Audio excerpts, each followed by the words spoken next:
Assalamualaikum warahmatullahi wabarakatuh. Hari ini kita akan memeriksa power outlet atau soket outlet di rumah menggunakan test pen. Okey, contoh test pen murah je ni beli di hardware dalam RM2.5 ke atas ya. Okey, ni ada indikator dia, lampu dia. Okey, ni power outlet yang biasa. Kita ada 3 lubang sini.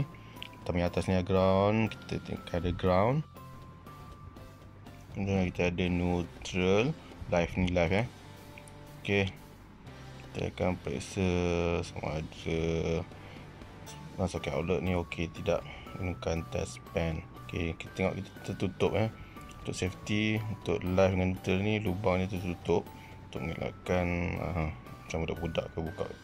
Okey, kita akan congkel lubang dia. Nampak sudah terbuka. Okey, lubang sudah terbuka. Okey, nampak. Okey, tutup kembali apabila kita keluarkan test pen. Okey, dua lubang tertutup, live dengan neutral. Okey, kita masukkan balik lubang dekat live.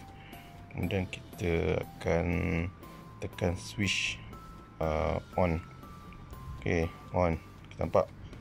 Okey, voltage yang ada, lampu menyala, maksudnya outletnya ada voltage. Okey, itu saja. Sekian, terima kasih.